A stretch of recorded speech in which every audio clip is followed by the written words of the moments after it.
নমস্কাৰ বন্ধু বান্ধৱীসকল, আপোনালোকক মোৰ চেনেললৈ স্বাগতম জনালোঁ।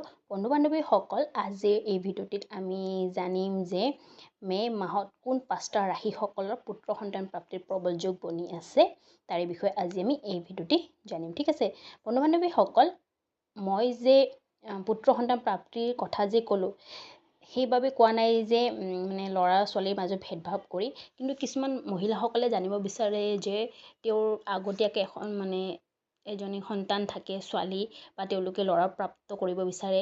ঠিক আছে, সেই ভিত্তিতে কোৱা হৈছে। ঠিক আছে, আৰু বন্ধু বান্ধৱীসকল, কি হয় যেতিয়া এজনী মহিলাই গৰ্ভধাৰণ কৰে, তাৰপিছত কি হয়, গৰ্ভৱতী মহিলাৰ জনাৰ উৎসুকতা থাকে যে তেওঁৰ গৰ্ভত থকা শিশু কি হয়, ল'ৰা হয়নে ছোৱালী হয়। লগতে তেওঁৰ পৰিয়ালবৰ্গৰ জনাৰ উৎসুকতা থাকে যে গৰ্ভৱতী মহিলাৰ গৰ্ভত থকা শিশু কি হয়, ল'ৰা হয়নে ছোৱালী হয়। এনেতে তেওঁলোকে বিভিন্ন ধৰণৰ উপায় কৰি থাকে বা লক্ষণৰ দ্বাৰাও জানিব বিচাৰে। আৰু বন্ধু বান্ধৱীসকল, এইখিনিতে মই আপোনালোকক কৈ দিওঁ যে মোৰ চেনেলে কোনো লিংগ ভেদভাৱ ছাপোৰ্ট নকৰে।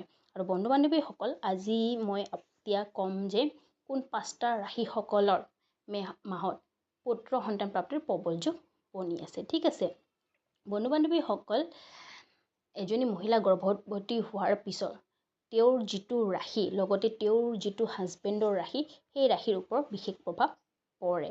আৰু বন্ধু বান্ধৱীসকল, এই ৰাশিৰ প্ৰভাৱ পৰাৰ কাৰণে বহুতো গৰ্ভৱতী মহিলাৰ যিটো গৰ্ভাৱস্থাৰ সময়ত বহুত পৰিৱৰ্তন দেখা যায়। আৰু বন্ধু বান্ধৱীসকল, মে' মাহত এই 5টা ৰাশিসকলৰ পুত্ৰ সন্তান প্ৰাপ্তিৰ প্ৰবল যোগ বনি আছে। আহক সেই 5টা ৰাশিসকলৰ বিষয়ে জানি লওঁ।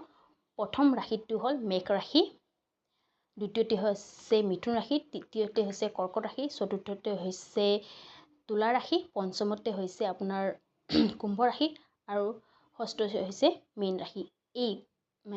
এই 6টা ৰাশিসকলৰ মে' মাহত পুত্ৰ সন্তান প্ৰাপ্তিৰ প্ৰবল যোগ বনি আছে।